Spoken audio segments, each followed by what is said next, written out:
of the 7 steps of developing your team. And I really hope that this course has been helpful for you to understand more of how to organize your team and how to develop them to help you with whatever phase of ministry you're doing. This is what we've used for the last several years, tried and proven methods that have been really quite effective. But I said I was going to switch gears a little bit. We're looking at the YouTube team that we are currently putting together with a new YouTube channel. And so we created the spreadsheet in Notion, very versatile program. We use it for a lot of things. And we put together the team roles and tasks. And the reason why is we started with the tasks that need to be accomplished. And here, I'll show you. So we in a table, we put together a list of the tasks that needed to be accomplished in order to accomplish the vision and the goal that we wanted to do. It's not exhaustive by any means, but this is just some of the things that need to be done, and it helps to rejog our mind to realize what is the possibilities. Because if you can be clear on what needs to be done, other people will be able to come. You're basically putting together your prayer list and allowing God to work upon the hearts of people to fulfill the cause of winning souls to Christ. So once you have the task, then you're able to see more of what are some of the roles that need to be filled.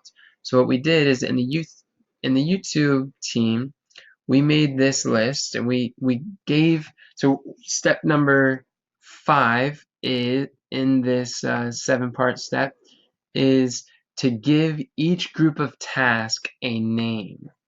This is going to show you the positions that you're going to use in your organizational chart. This is what our organizational chart looks like right now. We realize that every team is going to require a team leader. There's going to be a YouTube broadcaster who publishes the videos on the different social media platforms, forums, groups, and pages. There's going to be an engagement manager who makes sure that we have all the engaging elements within video, the annotation, the engaging question in the comment section, pins, like our own video, and a variety of different things. They're going to be responsible for that every time. SEO specialists, they take care of the tags, the descriptions, the keywords, and some of these more search engine optimization nuances. It's more specialized area. They're able to pay attention to that. And some people are going to be able to trim the videos to take an hour-long sermon, a long-form piece of content, and cut it up into micro content.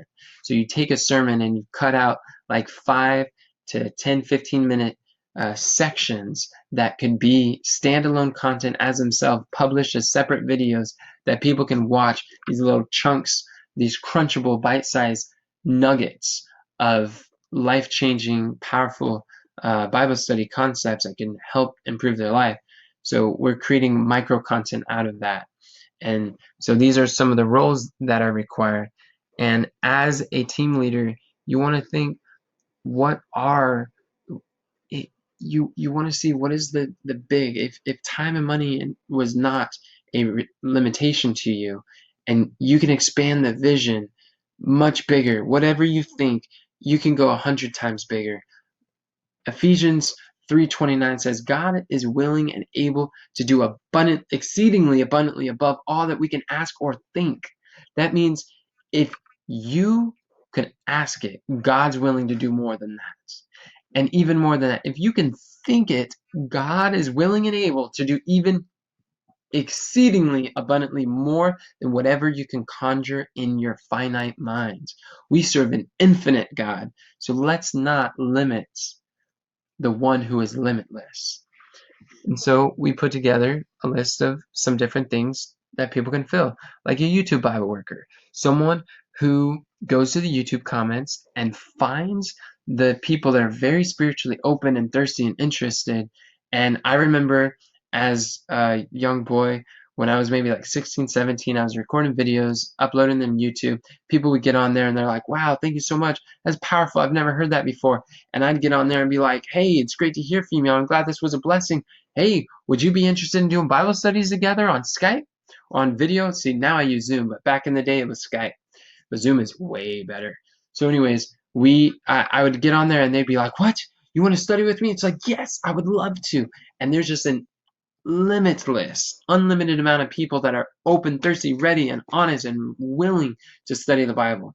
I partnered up with another mentor when I started a YouTube channel. His name was Robert Latham. He's over in the UK. He had a video that went viral on YouTube. The Mark of the Beast is not a microchip. Got over a million views. And his place was blowing up with all these people that are like learning the truth for the first time. They're like, "This is amazing."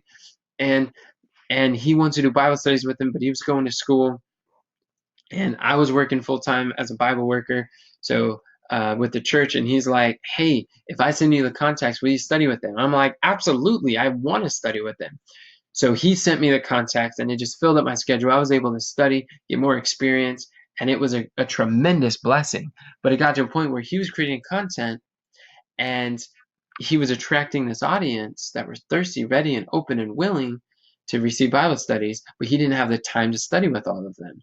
Me, I had the time to study, but I didn't have the viral video that was bringing in hundreds of thousands of people. So I was able to take every single person he sent me and followed up with them and gave them Bible studies online. So what I'd like to do with the Army of Youth is to see an army, a legion of 6,000 Bible workers that are able to go out and be trained through video courses and training and experience and mentoring with going 2 by 2 with the experience with inexperience, that they can follow up and provide a service for these other online ministries and even and local churches, that they can follow through with the contact leads that are coming, that they don't have the time to follow up with every single individual that is studying with them. So this is part of the vision that we have, and so let's write it down. Let's put it on here. So that's what we have. We're creating names for each of these groups of tasks, these revolving responsibilities, and that becomes the position of the ministry and what needs to be filled. So it's very, very valuable to understand. Now, that is the um, fifth step in this walkthrough, and we're going to go on to step number 6.